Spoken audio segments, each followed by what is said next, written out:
Les membres de l'Église de Jésus-Christ des Saints des Derniers Jours croient-ils au ciel et à l'enfer? Les Mormons, ou plus exactement les Saints des Derniers Jours, membres de l'Église de Jésus-Christ des Saints des Derniers Jours, croient au ciel et à l'enfer. Leur compréhension de ce qu'il advient de l'âme après la mort est fondée sur la Bible et d'autres écritures révélées par Dieu à travers ses prophètes, anciens et actuels. Explication. Parlant de la vie après la mort, Jésus a enseigné: Il y a plusieurs demeures dans la maison de mon Père. Si cela n'était pas, je vous l'aurais dit, je vais vous préparer une place. Les saints des derniers jours acceptent cette vérité concernant la vie après la mort. Dans le Nouveau Testament, Paul a enseigné ce principe aux Corinthiens dans son exposé sur la résurrection du corps. Il y a aussi des corps célestes et des corps terrestres. Autre est l'éclat du soleil, autre l'éclat de la lune, et autre l'éclat des étoiles. Ainsi en est-il de la résurrection des morts. Comme Paul, les saints des derniers jours pensent qu'à la résurrection, chaque enfant de Dieu sera élevé à l'un de ces trois niveaux ou degrés de gloire comparables à celle du soleil, de la lune ou des étoiles. Joseph Smith, premier prophète et président de l'Église, a reçu d'autres révélations qui ont permis aux saints d'en apprendre davantage au sujet de ces degrés de gloire. Les saints croient que chacun de ces royaumes est un degré de gloire et qu'ils peuvent être considérés comme ce qu'on appelle les cieux. Joseph Smith a enseigné que le plus haut degré de gloire est appelé le royaume céleste, et que c'est là que demeure Dieu et son Fils Jésus-Christ. Il a également enseigné ce qui concerne les royaumes terrestres et célestes. Même le plus petit royaume, le royaume céleste, possède une gloire comparable à celle des étoiles.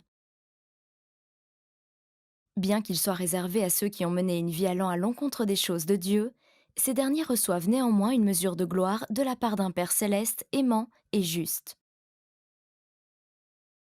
Le royaume terrestre, comparable à la gloire de la lune, est la récompense de ceux qui ont mené une vie honorable, mais qui n'ont jamais pleinement accepté l'évangile de Jésus-Christ. Le royaume céleste, le plus haut degré de gloire, offre à tous ceux qui le méritent la récompense de la vie éternelle en la présence de Dieu et de son Fils. Là, ils hériteront de tout ce que le Père a. Nous sommes enfants de Dieu. Or, si nous sommes enfants, nous sommes aussi héritiers, héritiers de Dieu et co-héritiers de Christ. Revenons en arrière. Qu'advient-il du corps après la mort? Les saints des derniers jours croient que chaque personne ressuscitera avec un corps parfait et vivra à jamais. On appelle ça l'immortalité. C'est un don du Sauveur Jésus-Christ. Par son sacrifice expiatoire, sa mort et sa résurrection, il a permis à tous les enfants de Dieu de ressusciter. Les membres de l'Église croient également que bien que tous les enfants de Dieu bénéficieront de ce don et seront rendus immortels, tous n'hériteront pas de la vie éternelle. Mais quelle est la différence? Que signifie vie éternelle?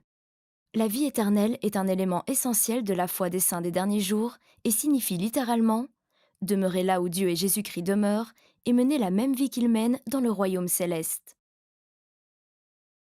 On l'appelle aussi exaltation. C'est la possibilité de continuer à progresser pour devenir semblable à Dieu et Jésus, et c'est la récompense pour tous ceux qui auront obéi au commandement de Dieu. Elle est pour tous ceux qui reçoivent la miséricorde de Dieu par la foi en Jésus-Christ et le repentir.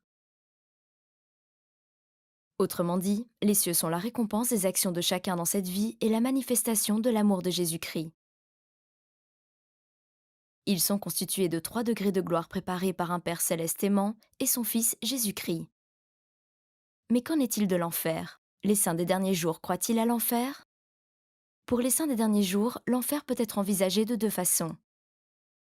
Premièrement, c'est le lieu temporaire dans le monde des esprits dans lequel vont ceux qui ont été désobéissants sur terre jusqu'à la résurrection. Pour eux, cet enfer est la prison évoquée par l'apôtre Pierre dans le Nouveau Testament. Il a enseigné que Dieu avait prévu un moyen pour que l'Évangile puisse être prêché aux esprits en prison. Donc pour certains esprits, l'enfer a une fin.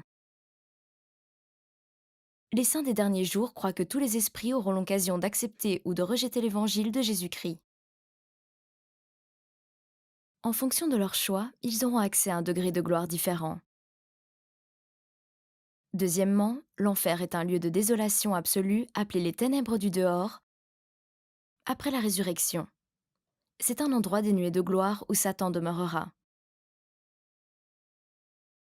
Ce lieu est réservé à ceux qui ont eu la pleine compréhension de la vérité, ainsi qu'un témoignage personnel de Jésus-Christ le Sauveur, mais qui ont fini par renier ce témoignage. Seules les personnes les plus mauvaises y iront. Notre Père céleste aime ses enfants et les demeures de gloire sont accessibles à tous. Le plan du bonheur prévu par Dieu comprend le moyen de retourner vivre avec lui. Ce moyen, c'est l'évangile de Jésus-Christ.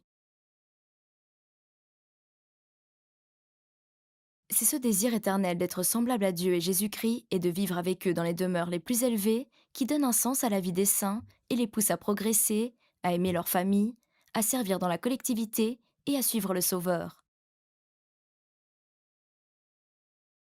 Les croyances des saints des derniers jours concernant le ciel, l'enfer et les degrés de gloire. Maintenant, vous savez.